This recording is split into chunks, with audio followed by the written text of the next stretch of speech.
Ladies and gentlemen, boys and gals, and our non-binary pals, as the kids say, it's time for us to start, and boy howdy do I sound dead and tired.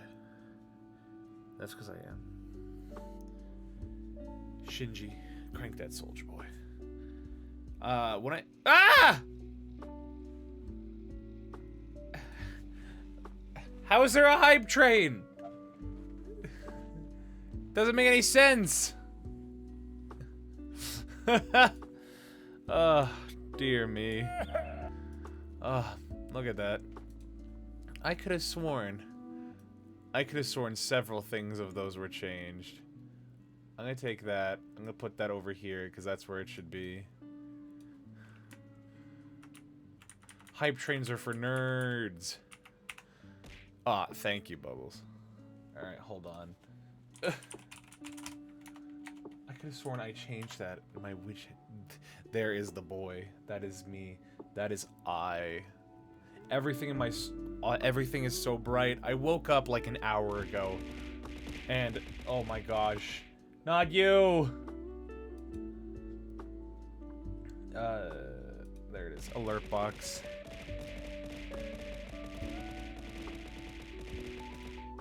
You guys having fun? I hope you're having fun. That's what they're there for. Where the heck is the sound? There's the sound. Is this what happens when people, like... they cheer bits? Thank you, Schmoozer, I appreciate it. That's what happens when people cheer bits, and, it, for whatever reason, like, doesn't want to go through and, like, use the settings I did. It is what it is. There's that. Because you guys should be able to hear that on your end. So, I'm just swapping that real quick. But yeah, how are you guys doing? Oh my gosh. Oh, heaven forbid the 5,000 bit. I don't think I've ever gotten a 5,000 bit, but I did get 4,000 bits. And that was a day which I almost cried. Like, not gonna lie. Straight up almost cried when I got 5,000 bits, or 4,000 bits, excuse me. Like, and I'm pretty sure there's only one person that has, like, the most, recent... Actually, no, I'm the only person who has the Val Kiss emote. No one else has it but me. So... Oh, what's going on, Amy? Also, for those that may not have seen, we have some new emotes. 1, 2, 3, 4, 5, 6. We have some new emotes. Oh, again, pardon me. I'm a little... I am a little, eepy. I'm also gonna do this. I don't want to go to bed now that your live Crowtalion is about to with you. Oh, I'm sorry. Yeah. So that's something I actually want to talk about real quick is, I'm actually experimenting with having the VOD be on different days and at different times. So, also, on a side note, I'm gonna start gifting my guests a sub. Because why not? I have a little bit more extra disposable income I've earned from streaming. So, why not? And did it just... Are my... Alright, suddenly my payment method... I decided to gift one sub, and now guess what? It just got rid of my credit card information. Oh, thank you so much for the raid, Lunar. I appreciate that. What's going on, bud? How's our little wolf?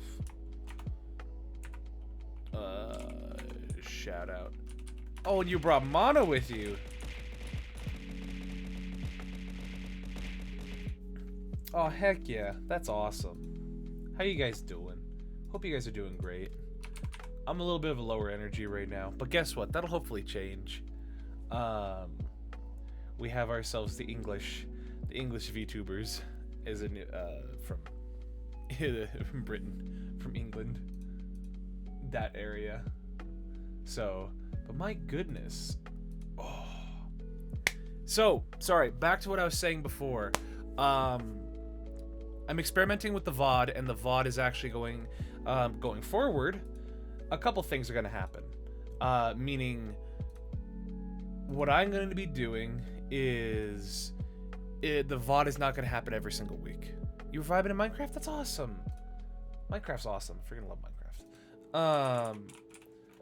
But we're not going to be doing the VOD every single week, because I realized that as a content creator, it's not as sustainable for me, because it's an easy way to get burnt out. And so I highly recommend making sure that you like really take the time to understand where you are, what you're wanting to do, and how you want to accomplish a lot of your a lot of your things. So that's all I gotta say on that. You're my little pog chip. Oh, thanks. But anyway, yeah, so that's what's gonna, that's oh goodness, my voice. That's kind of what we're gonna be doing. That's kind of what we're gonna be shifting toward, is the VOD's not gonna happen every single week. That way I can take ample breaks that I need to, because since I'm a college student and since I'm working 2 jobs, I want to make sure that the times I stream and the amount I stream, the quality I stream, is good and up to standard. Because if it's not, then I feel like I am not doing a good job doing it for you guys. But with that in mind, if the VOD ends up being on different days, it'll be like earlier in the day, or it'll be at, yeah, it'll just be on different days and different times, probably earlier in the day, because I'll have time for it. Not only that, but the streams that are coming soon are streams that are going to be a little longer, because I want to try and do a little longer than 2 hours. Not the VOD, but just my normal streams. So that's something I will try and talk about in a different time. Also, excuse me. I just noticed, Mono, I just noticed every time your lick emote, it just gets me. Hold on. There you go. Gotta use those emotes I pay for. $5 a month. Is it worth it? Yeah, it's worth it. Those emotes I wouldn't trade. I love those emotes. That is Milky the Squid. That is their name. That is what they stream with, and they have cursed emotes. So anyway, that's the long and the short of it about the VOD. Is we're just going to be making. I want the VOD, instead of it feeling like this syndicated thing, instead I want it to feel more natural and feel more like, oh, it's happening. It's fluid. It's moving. It's changing from week to week. But it's having it be on the same 2 days every week, I feel like can sometimes be a little hard. Not to mention I'm competing with so many people that a lot of people I found enjoy the show earlier in the day. I think one of my most successful streams with the show was when the show was like at 11 in the morning. Because people are like, oh look, it's midway through the day, so that means people in the US are able to catch the stream. They're able to see it like midway through the day, and it's like during a lunchtime or something like that, and they're able to see it. Whereas people are in different parts of the world are like, oh, it's at nighttime, and they can watch it in the afternoon, or it's early in the morning for some, early morning people. So I think that's it's super important to think about too. It's just trying to reach a broader range of the audience. But anyway, enough about me. I am a yapper, certified. I don't have my thing pulled up like my whatchamacallit. So yeah, let me get this right here. Excuse me. Let's get on track with this. Today, we will be welcoming not just a bird, but a bird wizard. Because nowhere is it said that birds can't cast magic. And that's news to me. And I hope that I can talk more about that. as it's kind of interesting to think about that animals can cast magic, because I guess in my normal views of magic, it can only be cast by humans, but the idea that it can be cast by birds is actually really funny. That would add a whole new layer of complexity to Alfred Hitchcock's acclaimed masterpiece, The Birds. That'd be terrible. That'd be terrifying. We'll talk about that. He is primarily an RPG, metroidvania, roguelike streamer, and true to his bird nature, gets distracted by all the shiny side quests and occasionally gets lost. Because everyone needs a crow, please welcome Crowtalion to the show. There it is. I heard you pop up for that moment. Sorry. Howdy. Oh, what's going on, friend? So excited. Oh yeah, I'm so excited too. Not only that, I just want to point out everybody, when we were setting all this up, I thought, and it just occurred to me that all my text is suddenly off to the side. All my text is off to the side. Hold on. Where's my chat? Where's my chat? Over on the right-hand side. It is over on the right-hand side. Okay, hold on. Things might get messy for a moment.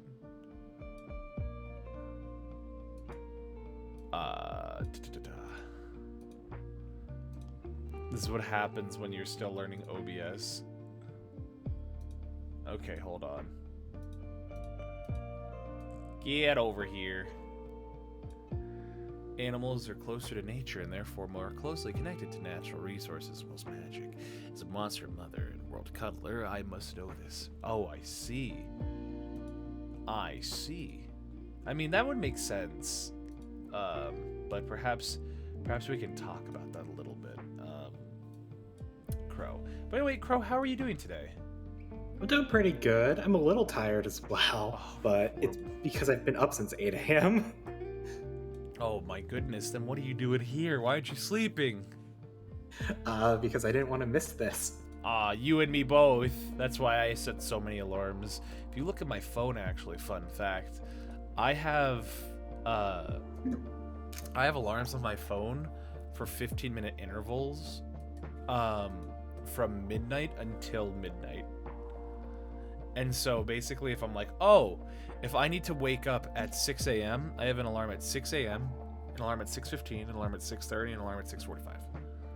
And then I set those on my phone, and then I also set an alarm, like a big alarm, on my Google device. Sorry, the reason why I set it like that is because the last thing I want is for it to suddenly go off midstream.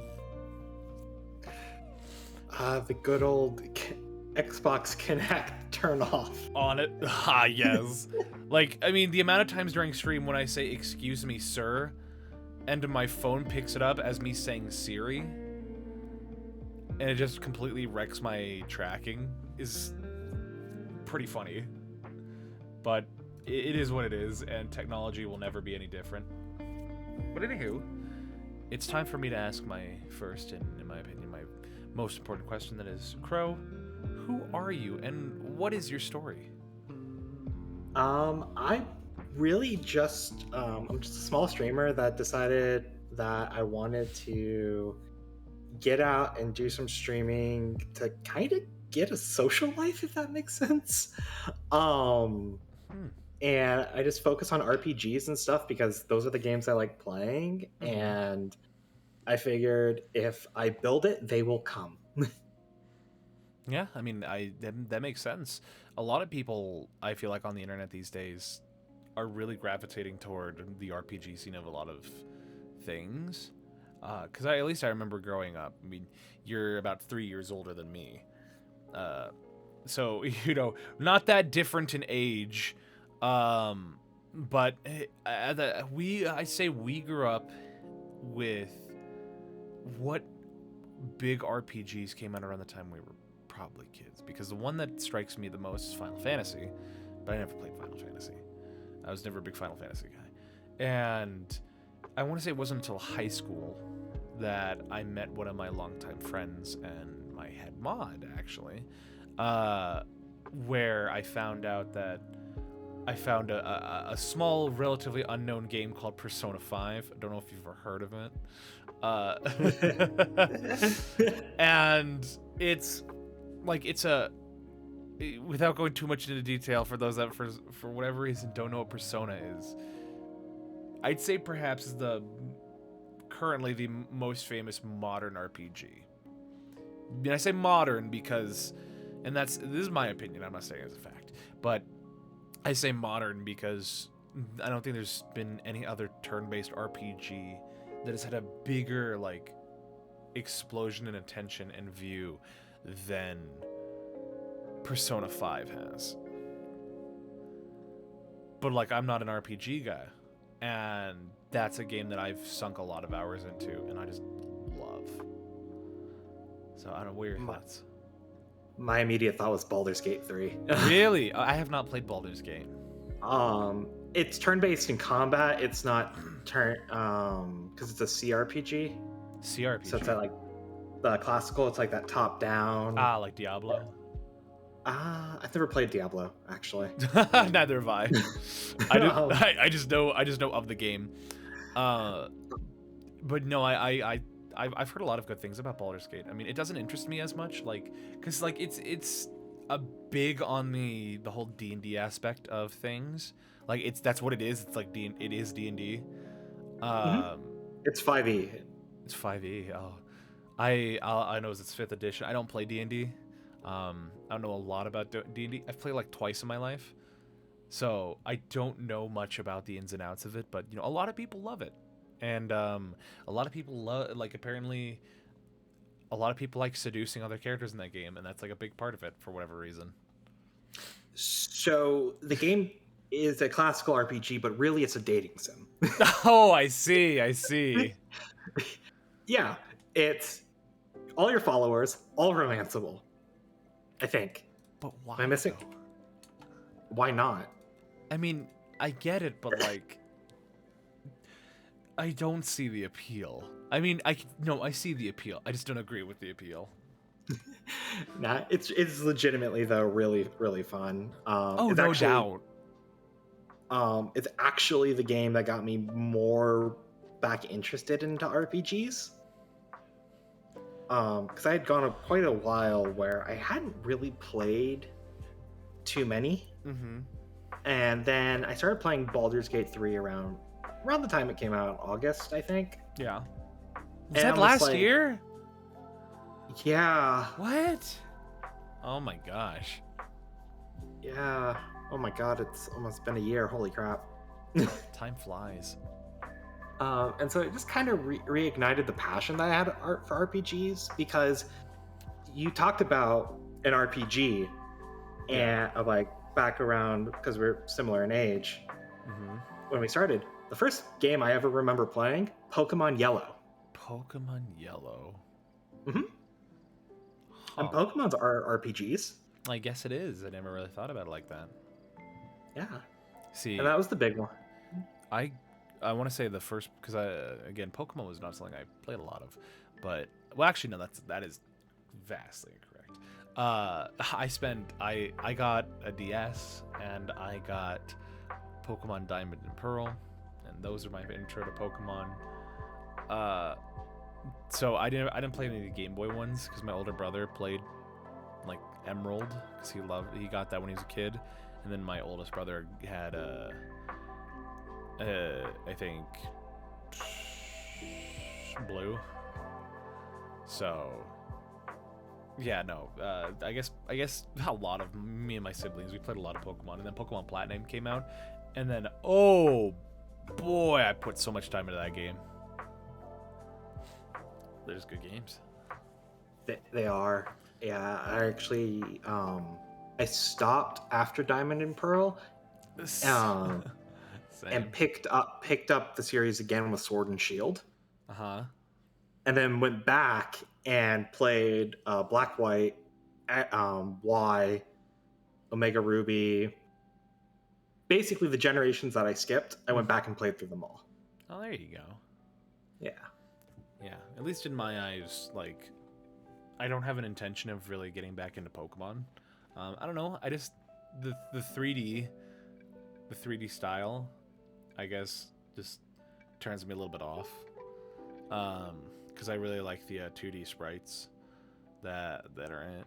But that's just like I think that I can't remember which one it was. I don't know if it was Hard Gold or Hard Gold and Soul Silver. I think that was the one that started. It was still relatively 2D, quote unquote.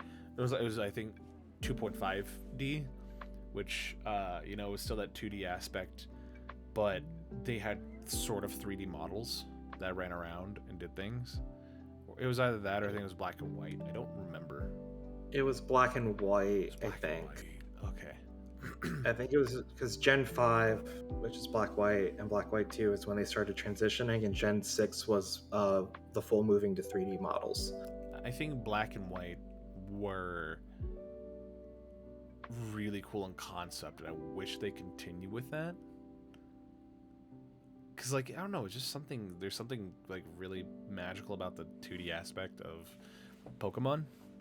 And I feel like once it transitions to 3D, it loses a little bit of its charm. And I could be very wrong because I haven't played really anything, but I've just seen a lot of gameplay. And plus the battle presentations are a little, I don't know. I'm just a boomer. I'm a Pokemon boomer, so I like the old stuff. So that's just me. I just think every generation has its strengths and weaknesses. Like, because I don't have any particularly negative opinions about the 3D models. Mm-hmm. Am I thrilled? Like, do I like the pixels and the pixel style and stuff more? Absolutely. But also, like, my transition was like fully into Gen 8 to 3D. Mm-hmm. Rather than back when it originally happened. So I think I'm coming from it from not necessarily a different perspective, but later in life. Yeah. Where I wasn't really looking for that. I was just trying to get back into a franchise that I loved as a child. Yeah. And just having fun with it. Yeah, I get it. It's the appeal that a lot of people have that they really like. Mm-hmm. It's just it is a good, safe game because you can never go wrong with a Pokemon game. Unless, what is it, Pokemon Legends of Arceus? I enjoyed Legends Arceus. It was different. It was different. It had its problems. Wait, the 2 frame rate Gyarados flying in the sky. The 2 frame rate Gyarados? Really? Oh my god! It looked like at a distance. It just the way the model moves is very bad. I think, but it was experimental. Different. It was bad. It barely looked like it was moving at a distance. Slideshows are what I look for in a video game. Well, talking about animals, talking about RPGs, let's talk a little bit about your model for a moment. So, because something that when we rated into you, because I think we rated into you from a show, from an episode of the VOD, and the first thing I thought of was that when I saw it, I was like, oh, I think that going with concepts of just straight up just animals for VTubers or PNG tubers, I just think is really fun because we see a lot of models that look like mine, just slap ears on an anime character and call it an animal, and you're done. But seeing one that is a crow, or seeing one that is maybe a dog or like an actual dragon, diving into the whole aesthetic of just actual animals, I feel like is one we don't see as often. So where did this come from? What sparked this design over something like a normal or run-of-the-mill just anime style character? So it comes around for my own self-image. I wanted to stream. It was originally Vamrella, former guest on the VOD, and my friend was doing a Left 4 Dead collab, and I wanted a model on screen. Yeah. And so it was just like randomly, like, let's put a crow in a hat. So she put together this, like, took a picture of a crow and a picture of a wizard hat. Heck yeah. And just threw something really easy together, and things like that. And then as I started thinking about, after being this fourth person on this Left 4 Dead collab just because they needed a fourth. Yeah. I'm like, I wanted to get into streaming after this because I had so much fun in that collab. And then I started thinking, I'm like, I can't see myself as a person like doing the traditional avatar.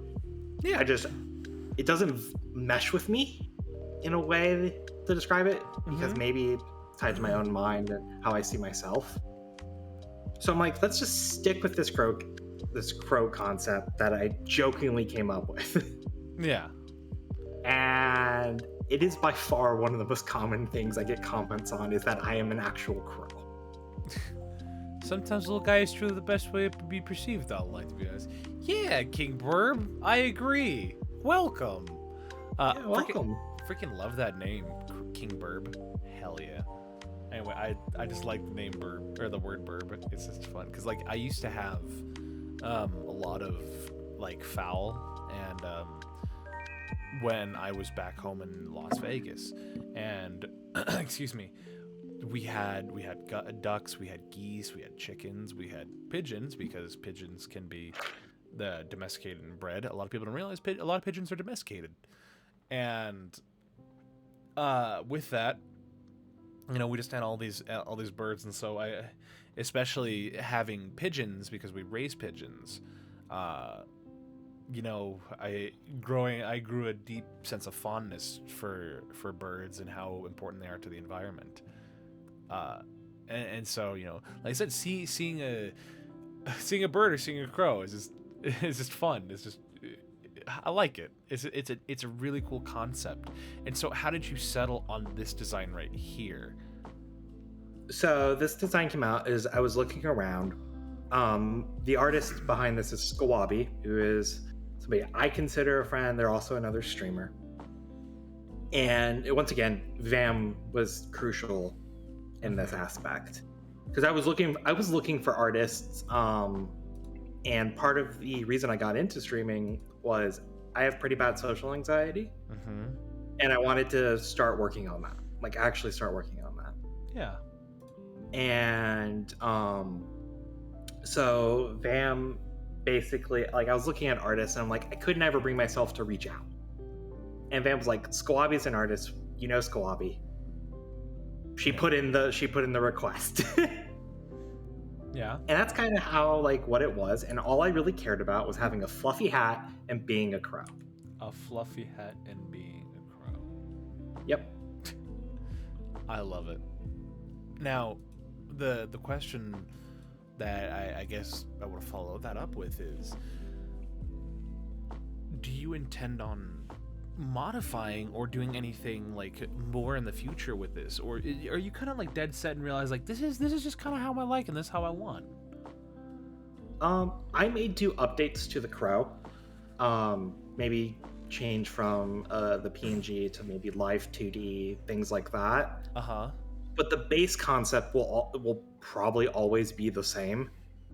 I may get a human version in the future, but that's not something I'm looking at right now. And I'm like not even looking at like new models. I love the crow so much that Squabi made. Yeah, the crow is at this point it's iconic. Yeah. But you know, it's one of those things where if you're going to update it, you're not changing the crow. You may, like, I don't know, change the hat or give him like a shirt or, you know, something like that, where it keeps the overall iconic feel of it, but it doesn't change who it is as a staple, as an icon of what your brand represents. Yeah, exactly. That's awesome. Now, oh, pardon me, sorry. I'm just all over the place today. There's stuff in my throat. So, but yeah, just you know, what are perhaps the most common comments or, you know, observations that people point out when they see it? Because you talked about that a little earlier of, you know, it's the biggest point of discussion on your channel. People just really like the model. They think it's really cute, and they just like the model. It sticks with people. Like, I got into a Discord server and they literally created a role for me just called the Cute Crow. Yeah. Like, that's it. Oh, that's awesome. And so it's just like people just think the model's really cute, and I agree with them. It's adorable. No, I agree. Now, do you think that it's important to do you think a model like this separates you from other people, or do you think that it's a little bit of a gamble because it's not the fully rigged or modeled and animated thing that we're used to? Because I spent a little bit of money on this model, but it was one that I knew I'd be using for quite a little bit of time, so I thought it was a good investment rather. Yes and no. I just think because of why I got into streaming, having an extensive model that got rigged wasn't anything I was personally concerned with. I just wanted a representation of me that I was comfortable with on screen. Yeah. And I think part of that may make me stand out because, yes, I am a bird. It is very different. Yes, I'm a bird. But at some point, I see a bunch of other people who do these non-standard designs, and I love seeing them. Mm-hmm. And I just think as more VTubers come into the scene, more and more are going to do non-standard designs, because maybe being an anime boy, anime girl, or anime like humanoid, human hybrid, yeah, maybe people don't want to actually do that, and they just want to be something closer to their self, and people should do it. So then, if I may ask then, as you're talking about this, how do you use this model as a way to relate with you personally? I get very just. Sorry, I was gonna say, if you're okay with me asking. It's just, I like crows. Crows are one of the animals I really like, alongside gators and cats and foxes. Yeah. And I get distracted really easily. Mm-hmm. I have a personal joke with myself is I will pick things up to learn how to do, and I will drop them within 2 weeks because I get distracted by something else. Oh. And so it's just I get distracted by basically the next shiny thing in terms of interests. Mm-hmm. I mean, I still come back to things I pick up. I don't drop them permanently, but I come back to them. It may take me 2 years, but I do. It always comes back eventually. Yeah. And so it's just kind of like that. It's crows like shiny things, and so do I. No, makes sense. At least when I try and get in, I only try and get into things that I feel as though I know I really enjoy. And I guess that's something I'm pretty grateful for, is that when I pick things up, I know off the bat whether or not it's something I'd enjoy or whether it's not something I enjoy. Like for instance, recently, I guess the past few months, I've been getting into Warhammer, and before I thought, I didn't have any interest. It's one of those things I'm like, I don't care. I don't spend a lot of my time into. I don't care much about it. It's one thing for me to kind of be from the outside looking in, and I'm like, I won't pay much mind to it. But if I did actually get into it, try it out for the first time, I'd be like, okay, this is something I like, this thing I enjoy a little bit, I think I'll continue with it. Or it's I'll be like, this isn't for me, I don't like it. Because I think what really made me start to enjoy it, I was like, I want to give this a shot, was when my buddy and I were in Salt Lake City for the Salt Lake City Fan-X, and it's a convention, and since we're both living in a small college town, there's no Warhammer store anywhere nearby, and he wanted to stop there, and we decided to do that, and we stopped at a Warhammer store because he wanted to pick up something that they actually had in stock that they didn't have anywhere else. He's been waiting for it because it's backlogged, and apparently when you walk inside, you can ask to build a model and paint it there on the spot for free. It's completely for free. And so it is a store exclusive that is completely free that you cannot buy, and which I actually have sitting on my desk or on my. I just went into the ceiling. Wonderful, but I actually have that figure, that little miniature, on my shelf right now, and I was like, huh. This is kind of fun, building this little model here and painting it. The tabletop version doesn't interest me, but I don't know, the building aspect of this is kind of neat. And then I started to really get invested in the lore of it. And the lore of Warhammer is really fun. Like just last night when I was working my overnight shift at my second job, I was listening to a lot of the lore videos, just learning a lot more about it. They're just super cool because there's so much you could learn about it. But again, I agree. I know it's not for everybody, but I guess at least in that moment, I knew that it was something I liked. So I guess piggybacking off of it, what made you realize that streaming was something you wanted to do and keep going? Because you talked about how it's not uncommon for you to pick something up and then drop it after 2 weeks. So what made you decide this is what I want to continue doing, besides the aspect of making friends? I just was having fun with it. Yeah? I could be going with nobody in chat, but just talking to myself and just playing, and I was just having fun. It felt nice to do something like this. It's why I kept going. It's why I keep going. I find that to be a recurring and common thing, is that a lot of times I think the people who end up doing the best, I think there are two types of happy individuals who do streaming. Those who make a lot of money in it, hopefully, and those who kind of do it as a hobby and kind of as a joke at first, but then they start to really get into it. Because at least for some individuals I know personally who have started streaming, and especially VTubing, where they don't pay much mind or attention to it and do it as much, in the times they do, they're like, this is fun, I really enjoy this. Because at least for my head mod, Tathan, he doesn't stream a whole lot. But when he does, his mentality is, I would be playing the game anyway, I might as well stream it. I agree with that mindset with Tathan. Oh, you got thrown at. I cannot hear you. I want to give it a minute. Because Monozuki feels a need to throw things. Hey. Sorry, what was that?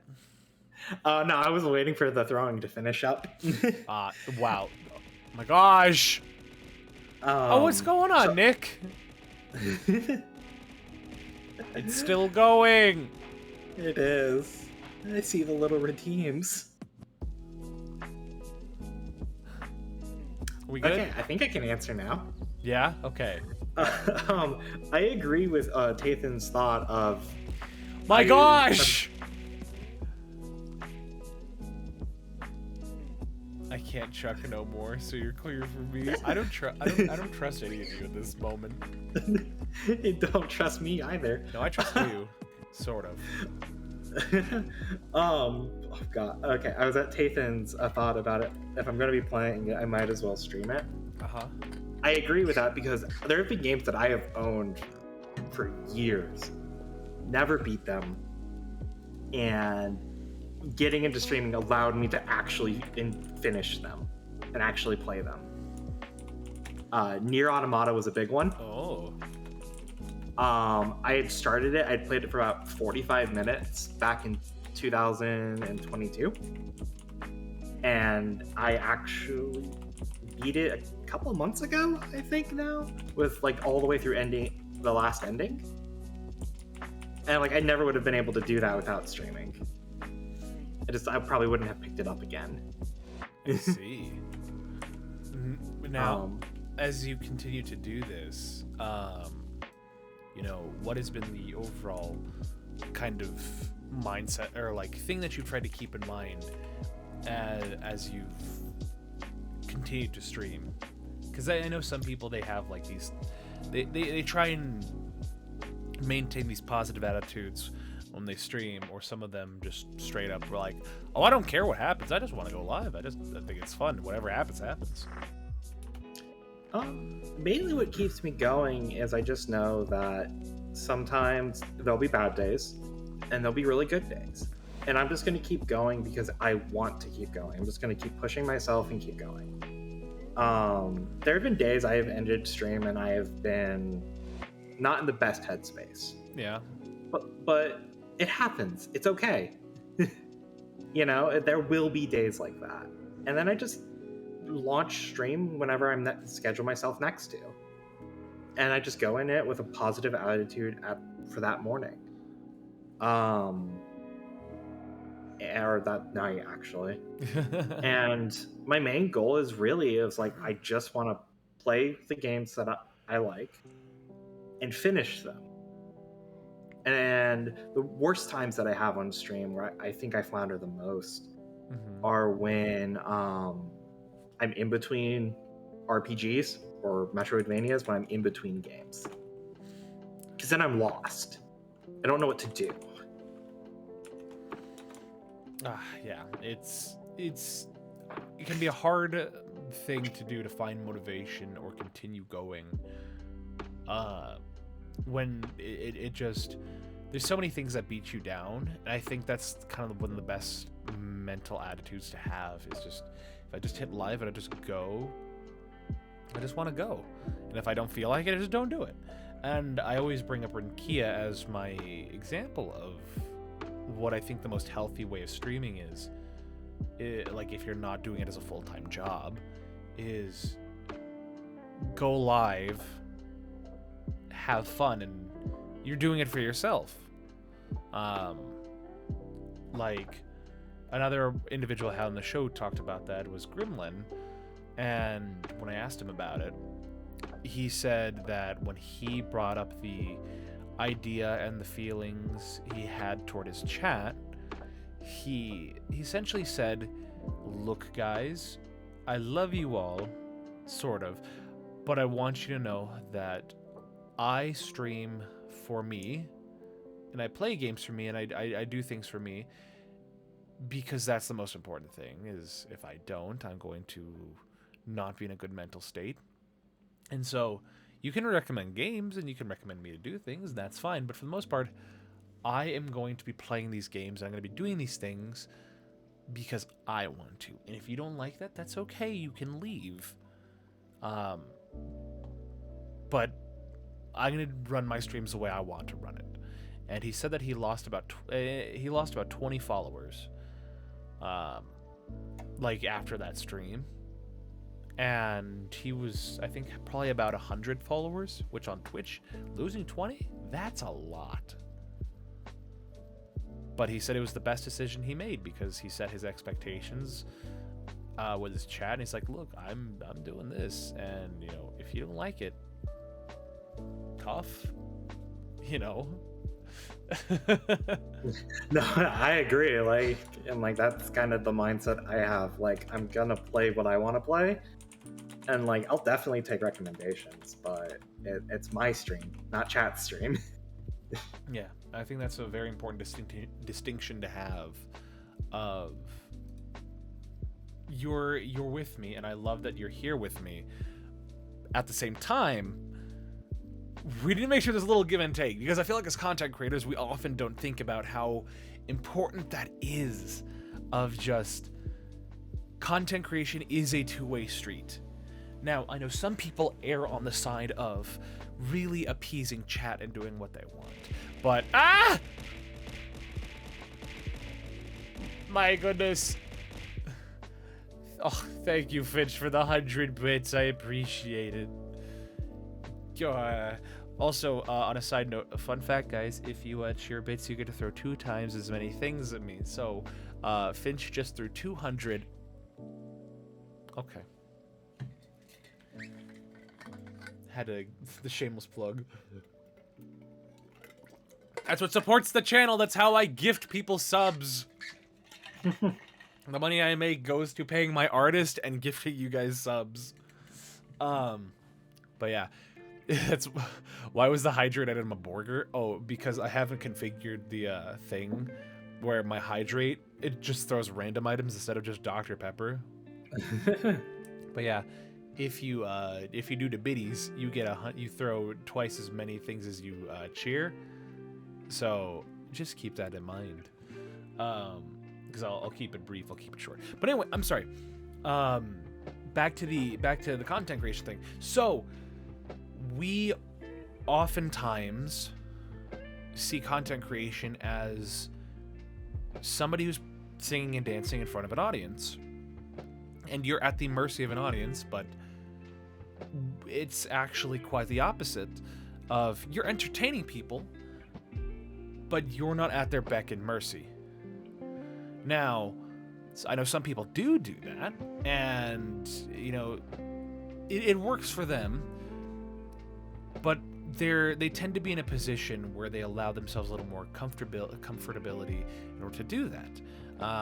But if you look at, like, say, TV shows, you look at professional, like, stand-up comedians, or you look at athletes, the moment that people don't like it, well, the person who's in the center spotlight tends to be like, hey, you came to see me and you came to do this, not the other way around.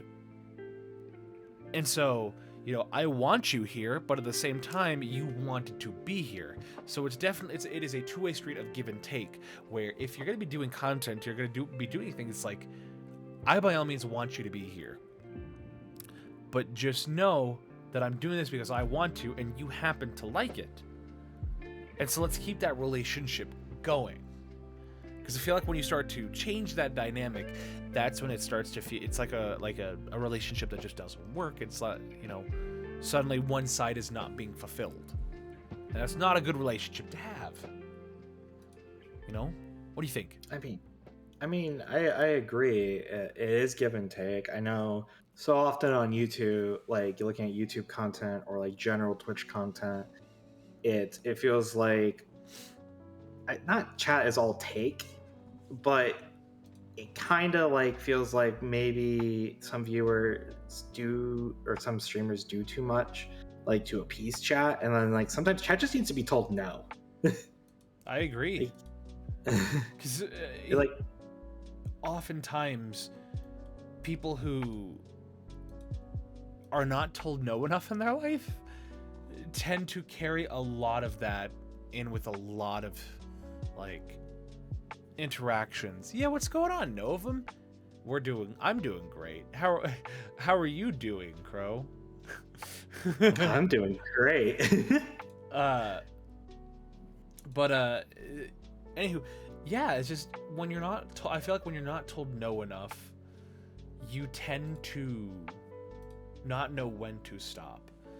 And giving people these moments of power over the creator is not a good thing in my eyes. I also think it's important not just that you tell chat no, that you're also consistent with doing it. Like if they try to push, that you also tell them no as many times as you need to tell them no. Because sometimes, chat might push really far one day and they don't and then you don't say no, or you do say no that time, but then they do it again and you don't say no the next time. It's not good on that end. Mm-hmm. It's like chat needs to be reminded that it is two-way, that it's not a one-way street. Yeah. But on that same token, I feel like the content creator also needs to know that it's not just about it's not just on the audience to make sure they understand the expectations. It's the creator itself needs to know those boundaries. It needs to know those expectations of what they need to give in order to receive. Because I feel like, if you are going with the mentality of I'm going live and I'm doing what I want, then you need to kind of expect that there will be people that, are going to be there, people that are going to be unruly, things that, people that will show up but then will leave. And so it's it's very much again, that two-way street. So it's not just on the audience, but it's also on the content creator as well to understand how well they want their dynamic to be and how well they want to run their show. No, I agree completely. It's like the streamer does have a role as well. Like, you can't expect, 100% of your followers to show up every single time. Like, you need to have proper expectations from what the style of content you're doing. Yeah. Well, do you have any final thoughts about this before we move on to our little intermediary break? No, I think I've said everything, because I really just agree with kind of what you were saying. Yeah, thankfully I feel like it's not like an uncommon position or stance to have. Is just, it's entertainment. At the end of the day, this is entertainment, and I don't throw, just drink. Fine, I will drink. Give me a moment. I gotta.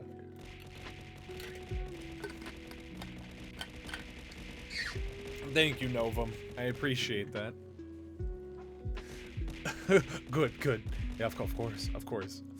But yeah, it's just knowing what you want out of your stream and knowing what you want to get out of it, I think, is step number one into getting into that content creation. Yeah. The expectations that you set for yourself as well as your community are really important things to know. Yeah. And they lay the framework and the foundation for what example you set to your chat. Mm-hmm. Yeah. Well, we are about to hit the 1 hour mark. You look really nice in a suit. Thank you, Novum. You look really nice in a suit. Yeah, I bet you didn't expect that, did you? Getting complimented on your suit. I don't know if you have a suit. I find out that a lot of people these days actually do not own suits. And that is a very interesting thing to find out. Do you have a suit? I own 3. You own 3? Uh-huh. I own 2. I think one's technically a sports jacket, but same thing. With this redeem, I say goodnight. Aw, thanks, Schmoozer. You have a wonderful night. Sleep well, and make sure that you drink plenty of water. And that too. Water's good. I don't see the need to own one, to be honest, but I think they look nice. Aw, meow. I don't own one either. Oh, I see. Yeah, no, I like suits. Suits are expensive, though, depending on where you get them.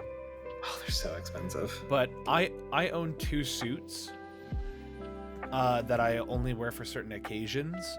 But I own 8 to 10 pairs of dress slacks. I own 2 pairs of dress shoes, a bunch of collared shirts, a bunch of ties, different belts, and so a couple cardigans or sweaters that I wear in lieu of a suit. And the 2 suits I own, coincidentally, the suit that I have on my model here is actually the suit that I personally wear most often, which is a nice tailored navy suit with a gold tie and a brown belt with brown shoes. Ooh. So yeah, but I don't wear as much as I used to. Now, thankfully, I love this model, don't get me wrong, but the collar is not that spread out. It's actually a much tighter, much more in position collar. Is that one dude from chat? Aw, thanks, Bubbles. You look very handsome. Don't hit. I gotta hit you with the no you. But yeah. Now, the question is, Crow, why do you have suits? What do you use your suits for? Interviews. Is that it? That's it. Oh my goodness. I don't have to use suits for anything else. And I didn't even have to use a suit for my last interview because it was literally for a promotion. When was the last time you just wore a suit outside of an interview? Yeah, what's up, Bubbles? What's up, Bubbles? You're gonna say what I think you're gonna say. I'm trying to think of it. Oh, Um, I disabled the uh, UU and the Ara because I think going forward for the VOD, I'm not going to have that active anymore. But uh, they will be there for my normal streams. um, I had to have been in like the 8th grade. The 8th grade. Oh my goodness. See, I wear. Or Go ahead. no, it was like 9th grade, 10th grade, something like that actually. Oh, I see. See, I typically wear a suit once a week or twice a week, so I have to. Yeah, no, like I said, those redeems, they're just I turned off certain redeems for the VOD, but they'll be back for the normal streams. But yeah, no, there's a specific event I mix weekly or every other week that I have to wear a suit for, because I mix the audio, I make the audio sound good, and so I mix that. Or the other is I'm a good little religious boy, so I go to church sometimes. Thank you for that, Bubbles. I appreciate it. Those are all completely valid reasons. I mean, my work, I may have to wear a suit depending on if I ever get called into a meeting with super high ups, but that probably will never happen. Yeah. What do you do for work, if you don't mind me asking? I work as a accountant, kind of. Accountant. That's the best way to put my position. I'm actually a team lead. We audit invoices and process them for payment. I work with contracts specifically. So not necessarily a CPA, but Yeah, I'm not a CPA. I don't have any like accounting degree. But I work in finance and accounting. That's fun. You work with the money. I do. I'm responsible. I am the team lead, so I'm over 3 people. Oh, that's awesome. Oh, sure. The interview's not boring, I swear. That's not why I'm yawning. You're fine, Val. I get it. I woke up recently. I'm probably gonna take another hour nap after the show. So, and then I'm gonna be hopped up on caffeine because I have to. But yeah, last time I wore a suit was my grad. Oh, I see. Yeah. I wanted to talk about this. So, because I have both a bachelor's and a master's degree. I did not get to do a master's degree graduation due to the time frame that it occurred. COVID. So yeah, COVID. But so for my original graduation, my bachelor's, I did the traditional dress pants, nice collared shirt, things like that. For my master's degree, I was gonna wear a Hawaiian shirt and khaki shorts because I was done at that point. Heck yeah. Well, I feel like the general consensus is that at that point, once you do a master's, you're just like you go into your bachelor's and you're just like, oh boy, I can't wait to go in and get my 4-year degree in whatever I choose to do. And by the end of it, when you're going to your master's, you're just like, please, let me finish. I don't want to be here anymore. I was so burnt out by the end of my master's. I don't want to do that. I want to go into the workforce and make money. Please, no more courses. And then I was just like, you get my family. You got one graduation where I dressed up. This time I'm gonna wear a Hawaiian shirt and some khaki shorts. So, one of the things I do, because I work for the studio we have on my campus, and the thing is, when I say it's a studio we have for my university, we do more than just school-related events. So, I do film shoots, I do commercials, I do voiceovers, we do music production, we do, for clients and stuff like that. So it's just, our university happens to have the best studio in town, and we do a lot of things, but that's the post-production is the second half of what we do. The first half of what we do is broadcast, and every semester there's a graduation, because naturally at a university there's graduations every semester.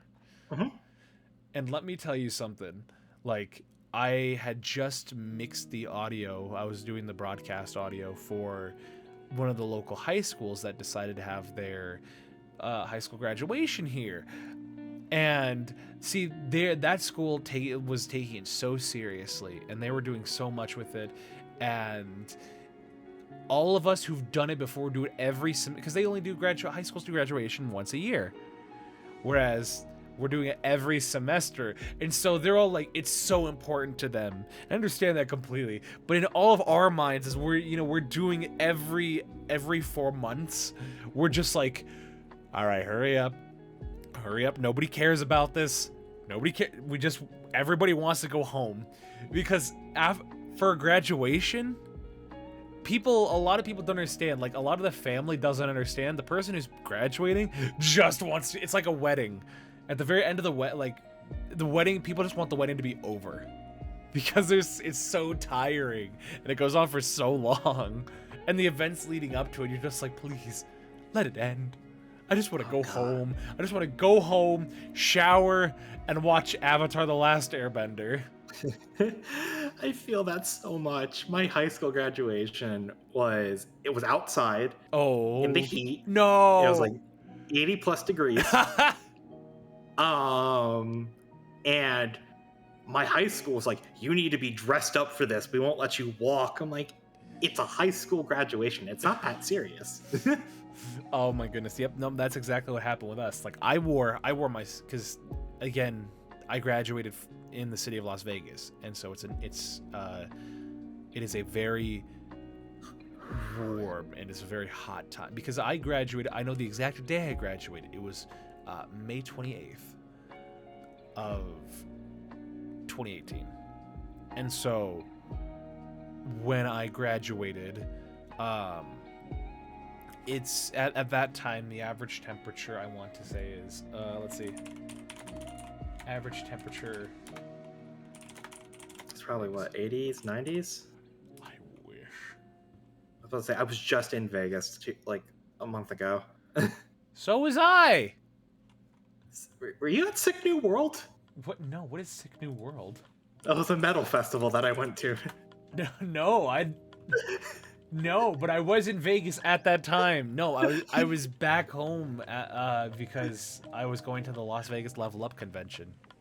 Okay. So, which is so let's see, where was that? I'm trying to, festival grounds. Where's the festival grounds? I don't know. I've never been there. Right by Circus Circus. Oh. Ooh. Oh, trust me, I didn't stay at Circus Circus. Nobody stays at Circus Circus. Whoa. That's like sad. Yeah, no, the convention was at the Vegas Convention Center, which they've expanded so much. Like, it's so different. Like, I remember when I went there, do you go to Vegas like every year? Like, for like no, this was just a System of a Down, which is one of my all-time favorite bands, was the headliner for Sick New World. And I'm like, I found out about tickets in October of 22? Oh. Or no, 23, sorry. Yeah. And I'm like, oh, well, I'm going. Uh-huh. And so it was just a big thing. It was just like, I'm going, I'm getting tickets and I'm going. Oh, heck yeah. Yeah, no, the Las Vegas Convention Center, like, it has been renovated. It's changed so much. Like, I remember when I first went to that convention back in 2020, because I think that was the second year that they did it. It's grown so much. Like, it was back then. To put into perspective, the convention center is a big place, but when they had the convention, the vendors were on the bottom floor we're on the second floor of the thing, and the second floor was much smaller. It was much smaller. And back then, what they did was, it was actually like a giant walking area on that second floor, but there was, how to describe this? Basically, they took out the floor and they renovated it, so now that the main hall has like a 3-story ceiling, like from base to ceiling, it's like 3 stories. And but when they first did it, there was probably maybe 100 vendors, maybe less, and like there was probably like 10 guests or special guests, or maybe it was like 20. and their gaming section was like so small, and they had a few panels, and now it's like so big. Like it was like they had so many different like vendors and sponsorships. Like they were sponsored by Crunchyroll. Oh wow. Yeah. So, this past year, and so it was so big. It's the biggest I think it's ever been, and it's such a good convention. If you guys, if you're a fan of anime, if you're a fan of gaming and all that, I highly recommend going. It's well worth it, and it's only gonna get bigger from here.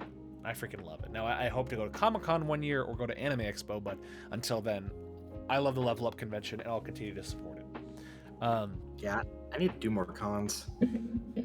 It's a lot of fun. It's really good, and I got a lot of cool stuff from it. But back to the temperature for my graduation. It was late May, and the average temperature is about 90 degrees in the early to middle of the month. But since it was getting toward the end of the month, it was closer to the low or the high 90s, early hundreds.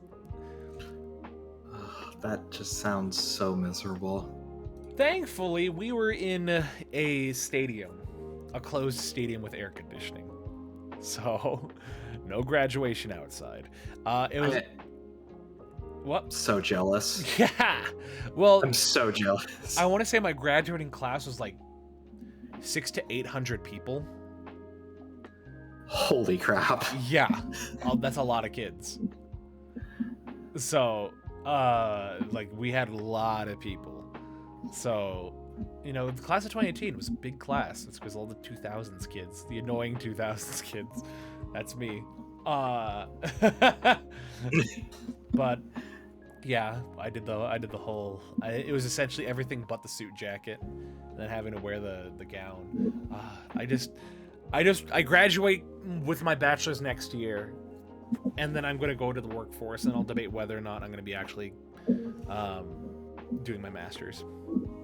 So, any advice on that? I got really lucky with my master's, so I don't, unfortunately. Except that finding a job, regardless of if you have a master's or bachelor's, just sucks.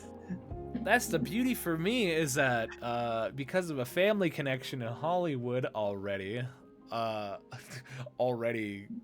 throwing up like flags or whatever you want to call it.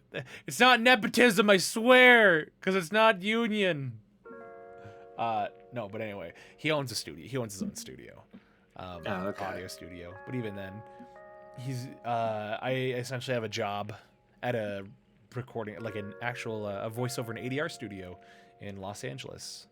Once I graduate next year, so that'll be fun. That does sound really fun. Much better than my degree. What do you mean? Everyone needs someone who's good at economics. The job market sucks right now. It's so much negative things to say about my degree. I'm not getting into it.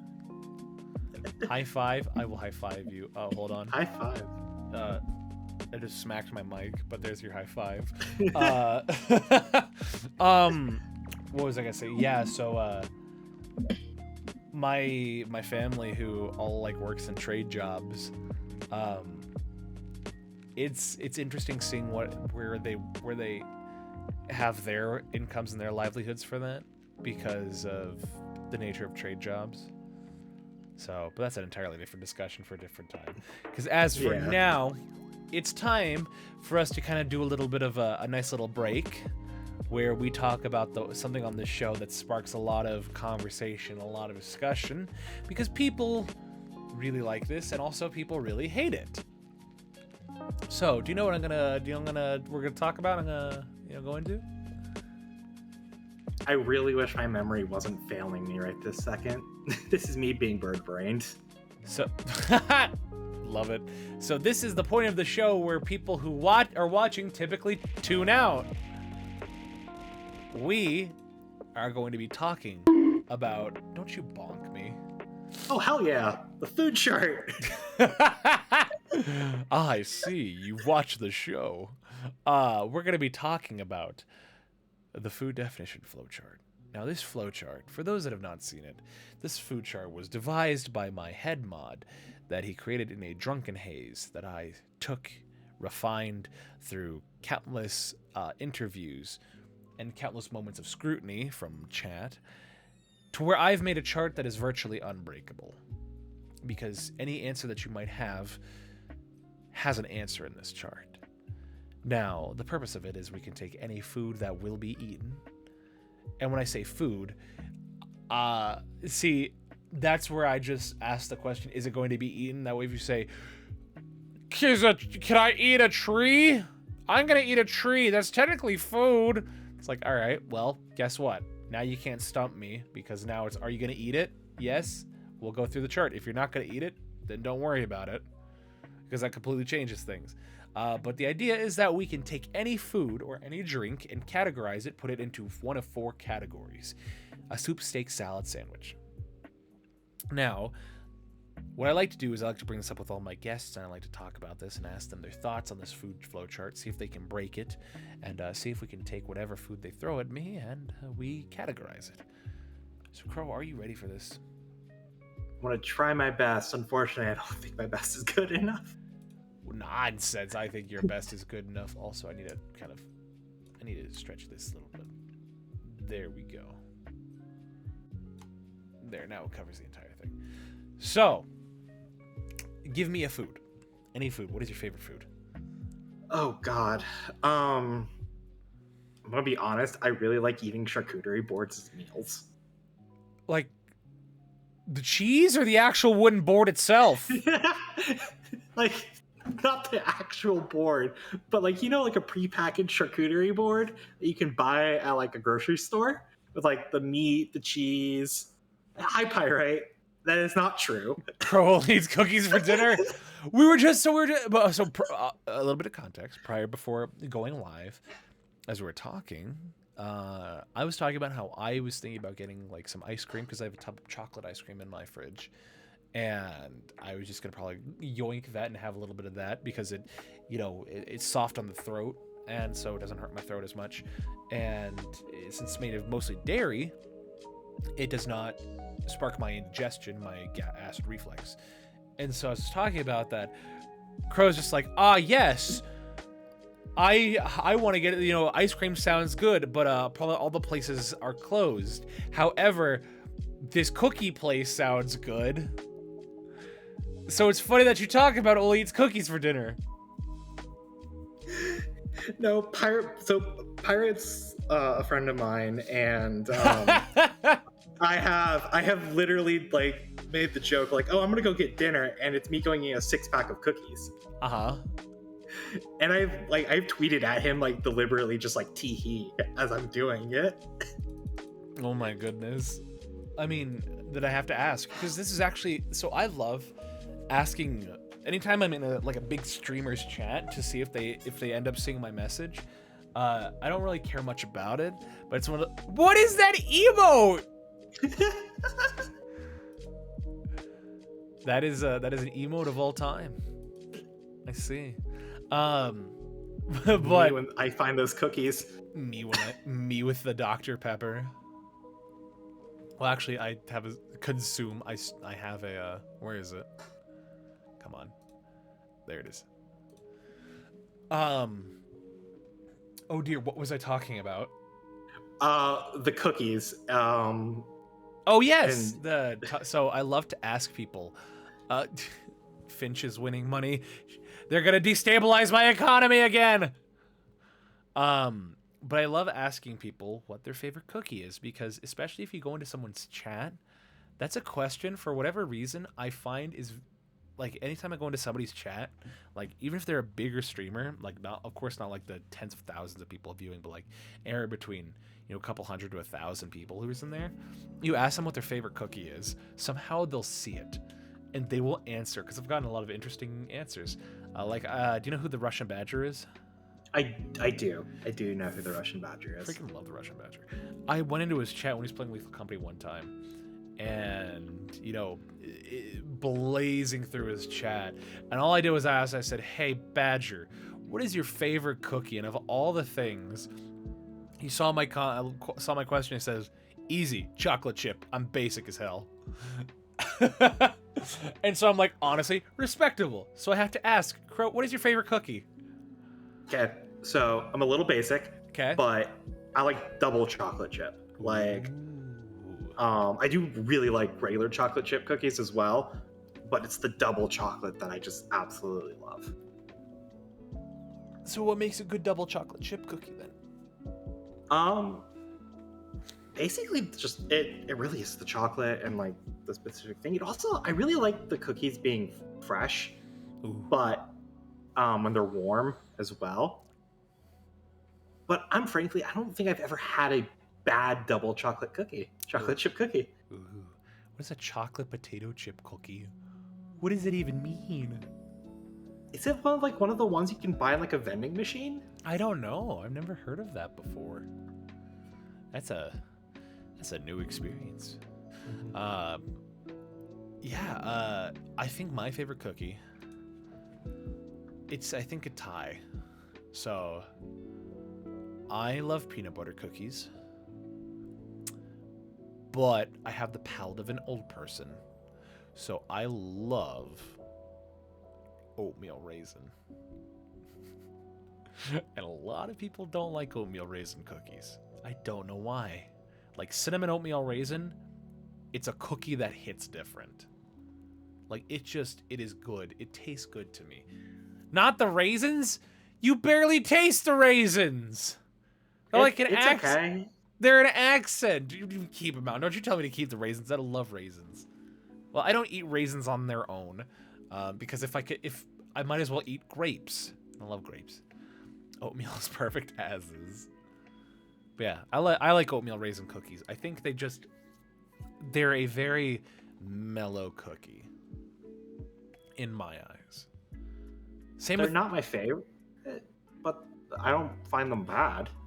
A lot of people don't like them. I like them though. But then I love peanut butter cookies. My grandma, I never saw my grandma make them, but my mom always made them. The perfect peanut butter cookies. They're so good. They're so fluffy. They have enough crisp and enough crunch, but you bite into it and it's nice and soft. And they have you get the little grab your fork and do like the fork crosshatch on the top. Oh, sorry, I just love peanut butter cookies. You're fine. I'm really now gonna go mess with Pyrite and go get cookies. There you go. Do it. You better send pictures in the Discord. Speaking of, guys, if you're not part of the Discord, join the Discord. There's a lot of fun and a lot of cool things. You can talk to me, you can talk to my guests, you can talk to a lot of my past guests, and we have a lot of fun things, a lot of discussions. We talk about a lot of things, post a lot of things. Plus, we also do a lot of events there. We're trying to do more events, so consider joining the Discord. Raisins are great on their own. Yeah, raisins are good. Raisins aren't my first choice, because they're very acidic. So I try and avoid a lot of acidic foods and drinks. So it's fine as long as you had actual food. Also, Crow. I don't like them in things. A lot of people don't. So let's take a cookie, for example. Let's take a double chocolate chip cookie and run it through the food flow chart. So, is it going to be eaten? And you're gonna be answering these questions for me. So yes, it's going to be eaten. Now, if you said maybe, that means anybody who's on the fence about it will, because you're like, are you gonna eat it? I don't know. All right, then keep cycling back into that question until you can say yes or no. If you say no, don't worry about it. It's not important. So, is it state of matter, a solid, or a liquid? They're generally fairly solid, so solid. All right. Is it a single part or multiple parts? I guess single. All right. If it's a single part, then it's a steak. A cookie is in the steak category. It's not a steak per se. It's just in the steak category.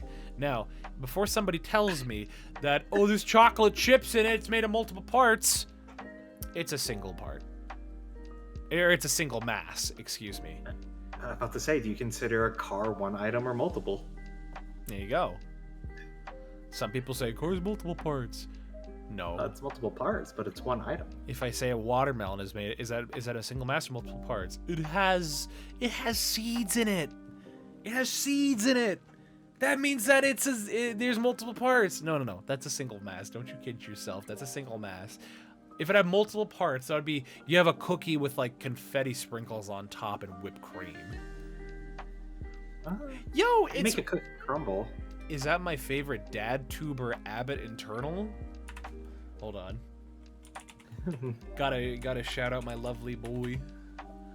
My lovely little guy. Because I love shouting out my past guests on the show. Super fun. Haha, my mate. So yeah, give me something else. Give me something else that I want to run through this chart. I mean, I have the prepackaged charcuterie board, or as somebody I saw in chat said, the adult lunchable. The adult lunchable. Oh my gosh. The only. Yes, I would like my cheese, crackers, grapes with a side of adult juice. For those that don't understand, adult juice is wine. It is an alcoholic beverage that gets you drunk. I have some blueberry wine actually in my fridge that I need to drink. Blueberry? I've never heard of blueberry wine. I don't drink alcohol. I've never had alcohol. I don't intend to change that. But so there's a lot of things about alcohol I don't know. I've never heard of blueberry wine before. It's a thing. It's from a winery that's local to not where I live, but the region basically. Speaking of food, you need to eat. Go eat, Finch. I also need to eat, as I have not eaten in like 8 hours, or actually 10 hours. So that's fun. That is because, so the joke there, guys, is that I slept from 8 a.m. to 4 p.m. That's the joke. So yeah, because I work overnight shifts on weekends. So I work from 10 p.m. to 7 a.m. Holy moly, it's a bird! Speaking of my head mod Tathan, certified Crowmint. Oh my god, I love that. I love that certified Crowmint. You need to take that, use that. Oh, I'm going to. Crowment. Ah, yes. Crowment, my favorite abridged series by Purple Eyes WTF. Those that get it, get it. Those that don't. That's okay. Blueberry ciders, laughers, wine, and mead are all things, which is goofy. I love his little hat. Honestly, it's been what I've been fixated on along with the chart. Okay, so for those that don't see, I talk about this chart every episode. So, charcuterie board. Is it going to be eaten? Yes, I mean, the content's on the board. Not the board itself. Not the board itself. Okay, good. Is it state of matter a solid or a liquid? Solid. Is it a single mass or multiple parts? Multiple. Is it a layered dish? Yes, technically. What do you mean technically? How's it a layered dish? Because technically you could eat all the individual components by themselves. So, but we're not talking about the individual components. We're talking about the charcuterie board itself with all of its stuff on it. So that's why I'm like getting into like the technically, like generally when I eat this, I put a cracker, I put cheese, and I put the meat. So it is layered when I actually eat the contents. Let's see. So, if we look at a charcuterie board, if we look at a picture of a charcuterie board, there's so much stuff on there, but none of that stuff is layered. Because it'd be one thing if you say, are cheese and crackers layered? Then I would say yes. But I'd say for a charcuterie board and just a charcuterie board, I would say that it's not layered because they're just on there. But they're still layered because it's still like layers of like the contents. It like you can get like the rolls of like the meat, and like those are each slice makes up its own layer down the thing. Yes, however... So it's both. Quantum layering. However, like I said, if we look at the chart, even with all of that stuff, if you suddenly take 2 of those rolled up pieces of meat and stick them next to each other, well, now it's no longer layered, because there's 2 of them.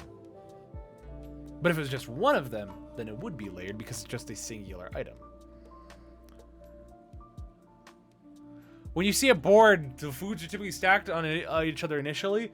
Not in the pictures I'm seeing. All these pictures of the charcuterie board, they're all laid out next to each other, not on each other. They're layered when I buy it at the store and then open it. Layered in what regard? Like, are they all pre-stacked and everything is pre-put on each other? It really depends on the board. That's because you have Midwest boards, you troglodyte. What does that even mean? What does that even mean? Midwest boards. I gotta look this up. I've seen a board like that, and I'm from the Northwest. The charcuterie discourse is beginning. Midwest charcuterie board. I'm going to put an image on screen, okay? I'm gonna put an image on screen. I'm gonna show you guys. All right. Pardon me. So I'm gonna show you what a charcuterie board looks like. Okay, you're not gonna like it because it'll show how wrong you are.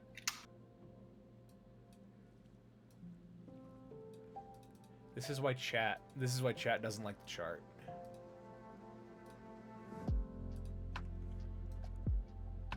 It's different being on this side versus chat. Yeah. All right, there you go. That right there, that's a charcuterie board. There are layers. Things are stacked on top of each other. It's also not the kind I get, but it works. But the majority of it is not stacked. They're just next to each other. I mean, I guess. That's why I said technically. I've seen a board. Oh, next moment, everyone gonna be chucking boards like frisbees to prove their board is best. Look, the thing is, this is all. So is a technically? Are you gonna say a bowl of chips are layered then?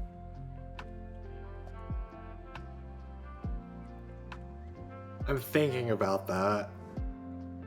That's when someone made, not something purchased at a grocery store. Fine. You know what? I'll do this. Walmart. I don't even see the. I'm literally on my local grocery store website right now, and I don't even see the board that I typically buy in here on their website. So if it's a bowl of chips is not layered though. I mean, there is only one layer of chips. But there's not. Yeah, because it's just the chips. That's the thing. Is like is your definition that the layers have to be different items? Yes. Because there are. Okay, if that's your definition of layered. Because and the thing is, because when we talked about this, we brought the same argument up against like a watermelon, because a watermelon has a rind and then it has the like actual meat part of the watermelon. But the thing is, that's not a layer. Well, actually, we don't even have to get that far into the chart. Because actually, no, that is a layer. But we don't get that far into the chart because it's a singular mass. Therefore, it's a steak. Every chip is individual and unique in its own way. Of course, I didn't think of that. I'm sorry. It's individual and unique. In a bowl, then yes. On a plate, baby. Take one chip. What easy under more chip, therefore layers. That's a pretty solid argument. But that is not layered. A layered would be taking two pieces of bread with something in between it. Because they're... you make little sandwiches with the items. Yeah, but we're talking about the charcuterie board as a whole. As opposed to just the cheese and crackers that you eat it together. There's more chip, like more soup when shopping for clothes. I like you, Nick. I like you, Nick. That's a good reference. That's a good reference. Okay, I'll accept your argument for the layers. I will continue to review it. Okay? Because this chart isn't perfect and it can always be updated. Because the idea is it's always evolving. That way chat can't get mad at me. Because the Tyranid method. Exactly, the Tyranid method. Yeah, unless it's part of the hive mind, you know. My chart is pristine. Your chart from the very first iteration of the chart had so many flaws. What do you mean?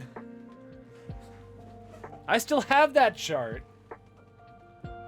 We're not going to talk about that. We're not going to get into that. because we have 30 minutes left, and I think it's time for us to put this chart away because it sparked so much first iteration, though. So this is actually version 6. Oh God, There's 5 previous versions of this chart. Average white male telling me I have flaws because he doesn't like and smack my head. Wait, hold on. There we go. We have to bring the cityscape back. All right. So enough with the food flow chart because it brings out the worst in people. it shake my head. I know it shake my head. I always just say smack my head because it's funnier. It always makes people like, you know, it always makes people point it out. Because then again, I'm also the type of person where I don't shake my head. I actually just like hit my forehead and just like, you know, kind of like the why didn't I think of that thing. If you keep this up, Tay, you. Oh my goodness. Well, we have a couple minutes before we get to our last questions, but is there anything else you want to talk about or go over that you think would be fun to talk about? Specifically, I think your streams. Oh God, you put me on the spot. That's the word. I did put you on the spot. Oh God, what do I do? So, no, you go ahead. I had a small thought. Yeah. What's your small thought? Streaming has actually made me branch out on games. Really? Actually. Yes. Because I will go look for games now. Like that I think that are in the RPG category that I wouldn't have given attention to previously. Yeah. It made me more experimental with like the RPGs. Okay. Or Metroidvanias. So I played a game called After Image. After Image. It's a Metroidvania. It has a gorgeous art style. And can you bop the crow? And so I haven't really played Metroidvanias till I started streaming. Mm-hmm. And After Image was such a fun experience for me. It made me like actually enjoy the genre of games. Yeah. Because I just saw it. I'm like, this has a cool art style. It caught my attention. Let's just stream it. Let's buy it, stream it. Mm-hmm. And so things like that. Like, it would be a game if I wasn't streaming, I probably never would have picked up. Interesting. Counter question: can I give the crow a shiny object bottle cap hat? Everybody just fall in love with you, bud. Like that one bird from Rio. I think that bird was voiced by let's see, will.i.am does what? I think it was Jamie Foxx. I think that was it Jamie Foxx?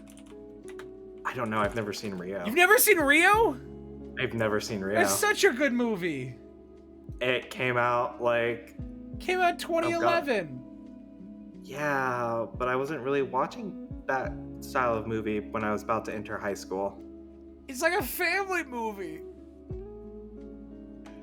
I don't watch movies with my family. Oh, I'm sorry. No, it's fine. Like, it's nothing wrong. It's just we don't like the same style of movies. Introducing Val's Animal Hijinks, now available on VHS and Laserdisc from Time Life Home Video, only $19.99 plus shipping. Oh no, not Time Life. Yo, is that the Lord Rexworth, my favorite Lord and Noble? Heck yeah, my man. I gotta give him a shout out. There we go. Because I love supporting my past guests. Yeah, no, freaking welcome Rex. Yes, we have the goodest of crows on our show. If you haven't seen Rio, go watch it. I'd say it's such a good movie. The second one is meh, but the first one is really good. Like there's so many like surprisingly famous people in it. Let's see, Jesse Eisenberg, Jane Lynch, Jamie Foxx, will.i.am, and Hathaway, Jermaine Clement, George Lopez. There's Tracy Morgan. Like there's so many people in it. It's such a good movie. And I was right. It was Jamie Foxx. Jamie Foxx was the bird. But yeah. So, I'm not big into RPGs. Unless it's like Persona 5. Because, like, I don't know. I just really like Persona 5. Can you sell me? Never? You've never played it? Never played Persona. Go play it! That's like it's such a good game. I have a backlog. Put it like number 1 on your list. I still have to beat 40k Rogue Trader. Is it an RPG? It is. Hold on. So you knew what I was talking about with Warhammer earlier today. Earlier than this. Are you into Warhammer? I like the video games, and I own some figures that I've never put together somewhere. Oh, I see. But I don't play the tabletop game. Oh, neither do I. Maybe one of these days I'll do a hand cam stream where I'll build, where you guys can see my thick man hands. They're not femboy hands. These are like himbo hands. Yeah, I have some Harlequin models that I need to put together that I've owned for years. Oh, aren't those the Eldar? They are Eldar, yeah. Yeah, those things slice things up. Yeah, and I had a starter set that I also never put together for the tabletop game. Yeah. I need to find. Interesting. Oh. My goodness, that yawn came out of nowhere. It snuck up on me. My goodness. So before we get into our last questions, sell me on an RPG. Tell me why I should play RPGs as somebody who doesn't play them. Generally, I say generally because not all of them do. Mm-hmm. They tend to have really, really good stories and really good character development. And it's really fun also seeing how your choices affect the story, which is really common in a lot of RPGs, not all of them, but a lot of them. And like that's the big thing. It's seeing how your actions shape a world is really fun. It's also, there's a lot of variety. You have turn-based RPGs, you have action RPGs like the Soul series. You have like the classical, the really heavily story focused. I think Disco Elysium's one like that I've never played. I've wanted to play Disco Elysium.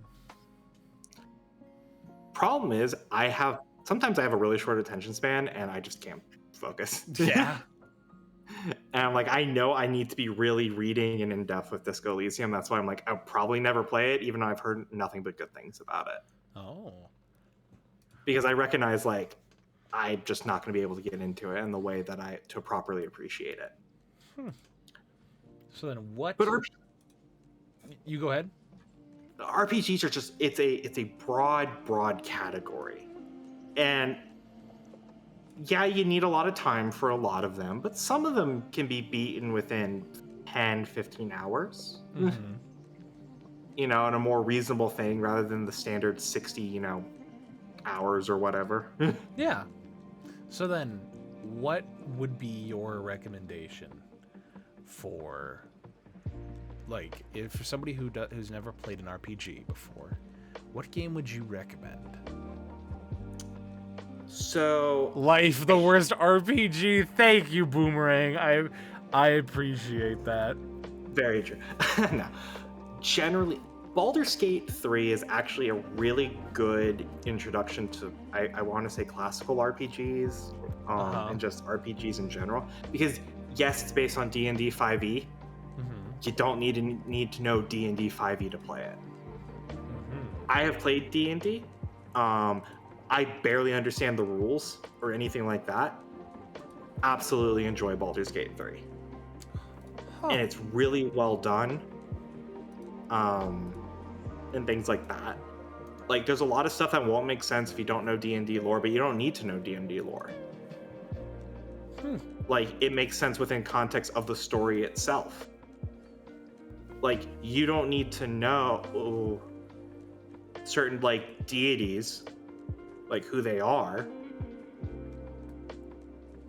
And it actually makes one of the characters, I think, the story better if you're not aware of what the one deity is. Coincidentally, I actually thought about, since I have all this time on my hands, to listen to things while I work, of listening to Critical Role and finally getting into that. Like, I remember it was when I first was listening to their episodes, it was fun to listen to, but since I at the time was working part-time, only like 4 hours every time, like every shift, I just couldn't listen to like an episode, and so it would just like break up and I would like miss some stuff.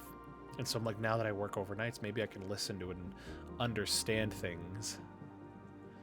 So I've never listened to Critical Role. yeah, a lot of people like Critical Role. I've heard good things, but I've never listened to it because in my mind, listening to other people playing D&D is just not my thing. I want to play it myself. That's fair. In my opinion, D&D is more fun if you don't understand the rules fully. Get amazing moments such as 10,000-foot tentacles. Excuse me? Or in the case of VAM, we got ball bearings going at 10,000 feet per second. Okay. Yeah. Critical Role I enjoyed more when I was driving all day for work. Yeah.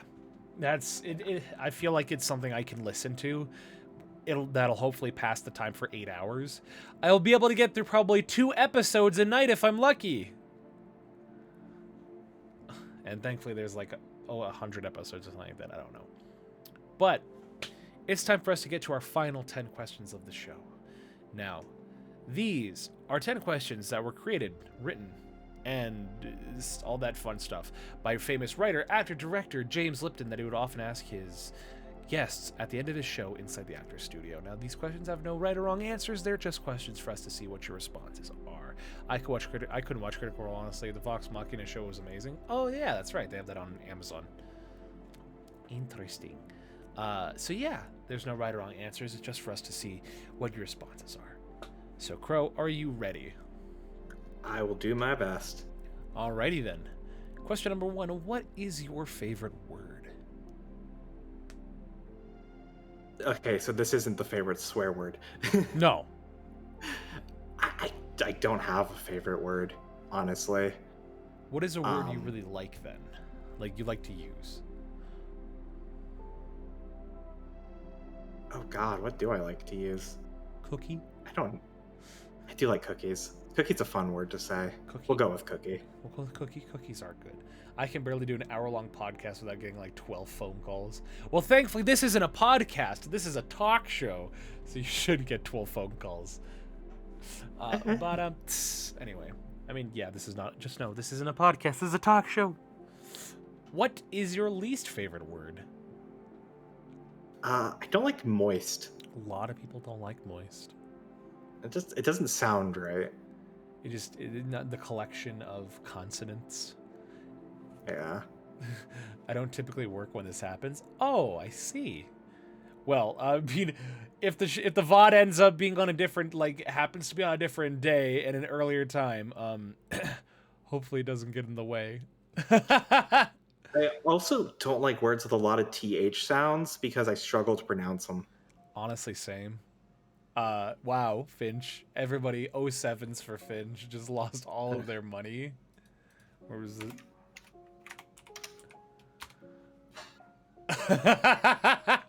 One of these days I'll get an emote for that. Yeah, no, I know that. I struggled growing up. I had a really bad lisp. And, especially my S's. I couldn't say my S's. So I would, anytime I would say it, it would sound like this and be really bad. And so what's funny, pardon me, what's funny is that occasionally I'll be talking with somebody, like very rare. I know you're celebrating, but get good, nerd. I know, like, very rarely I'll be talking with someone. I'll be like, yeah, so what's going? I just stop and just like walk away. Novum, it's exclamation point gamble all, and there's also a cool 1 minute cooldown on that. So yeah, no, I completely understand. So it's still something I struggle with a little bit because speaking is hard. That it is. Yes. What turns you on creatively, spiritually, or emotionally? Generally, it's like creatively is just like I just get ideas. Like I see something, I'm like, I want to do a version of that. I'm like, I want to do a version of that that's to me. One of the things that I started, and I don't know if I'll ever finish it. When I beat Nier Automata, I wanted to write a small video essay about my experiences with it and like how it made me feel.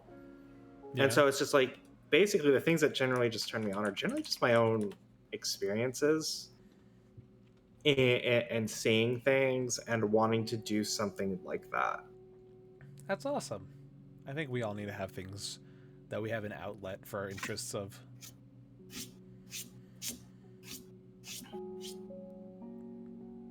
Yeah. So like, Oh, sorry. Oh, I'm sorry. Just hearing you sounds like wiping something off. For I'm sorry. Crow noises. I'm so sorry. I didn't realize my mic picked that up. Exactly. There were crow noises. I'm so sorry. Oh no, you're fine. You're fine. What turns you off? Your mic picking things up? No, yeah, that. It just depends. It really just depends. Certain topics just turn me off. I'm not gonna get too far into that. Yeah. It's just like some topics that like things approach. I'm just like, I'm not gonna deal with that. Or some actions that people take, and even if they're not necessarily illegal, if I don't agree with them, it'll turn me off from their content and things like that. Yeah. Oh, good job, King Burb. Noise. What is your favorite curse word? I have to go with the very basic fuck. Yeah, a lot of people like it. It's an oldie but a goodie. And it's so versatile. With the time I'll have this week, because it's Memorial Day on Monday, and so that means I don't have work and I do not have school. So I'll probably just spend most of my time sleeping in, and then catching up on some stream stuff. But I'm gonna make a little whiteboard. I'm gonna make a little whiteboard, and it'll have all of these swear words on it with tally marks. Meaning that I'll add that to the tally mark of favorite swear word. It's so versatile. It can be used as any part of a sentence. It can be used as an adjective, as a noun, as an adverb. You can use it in a lot of different ways. What sound or noise do you love? I like the sound of rain, actually, as long as it's not too heavy.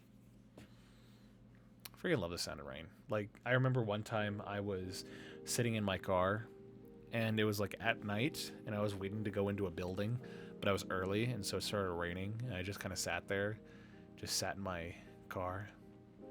Rain was hitting the windshield and all that. It was a vibe. It was a mood, and I almost fell asleep. What sound or noise do you hate? I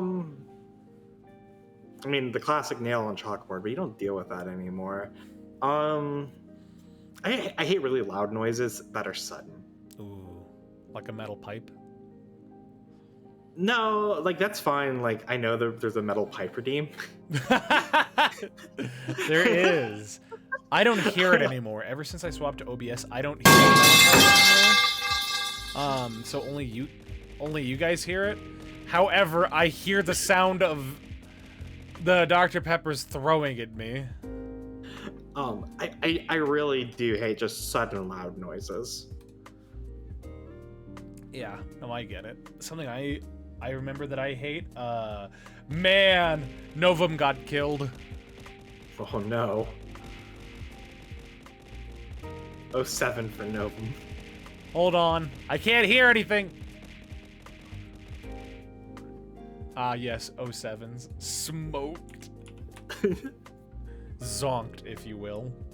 I remembered how much I hate people chewing with their mouth open. Yeah, that's not a fun sound. That and like recently I've rediscovered a lot of my hatred for certain sounds or noises. Like one of them, people playing music in public, like on a speaker. That just irritates me. Yeah, that's reasonable. You know, people need to be respectful in public with like that, with noises and things. And Yeah. generally, it's too loud. I don't mind if it's super quiet and you can barely hear it, but if it's generally, it's not like that. Yeah. What profession other than your own would you like to attempt?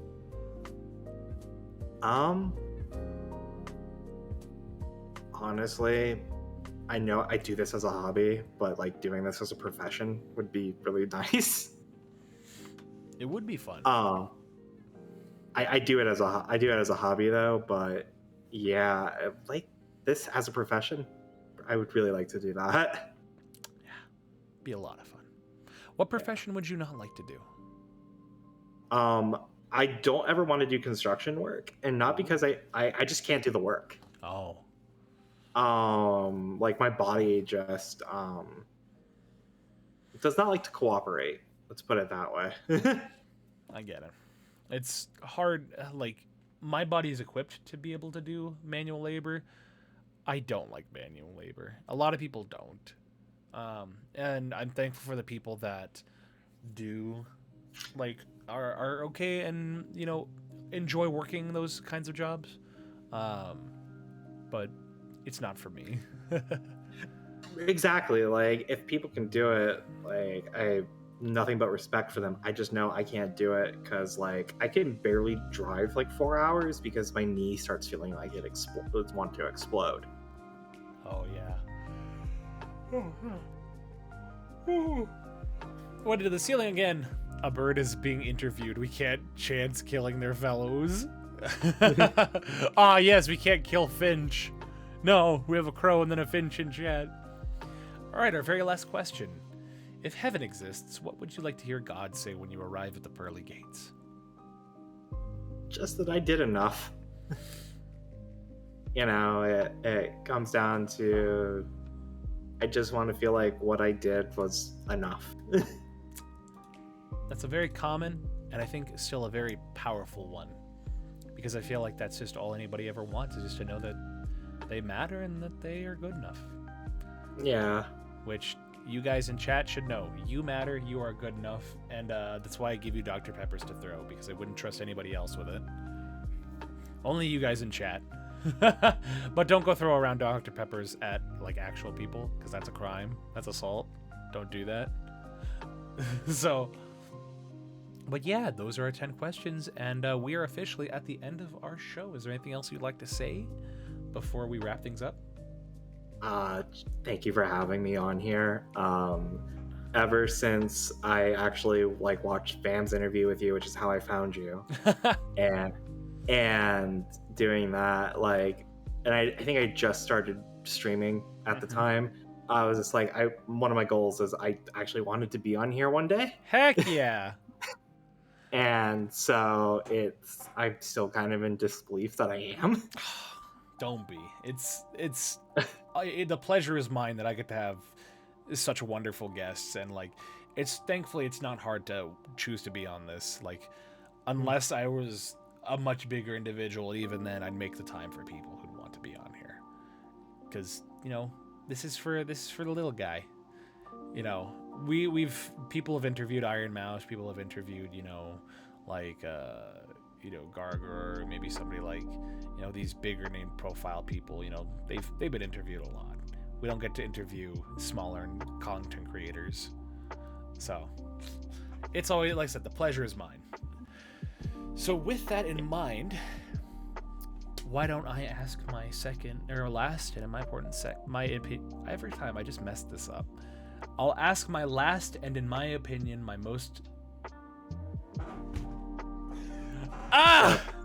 Did you mute yourself on accident? No, I slammed my head on my table.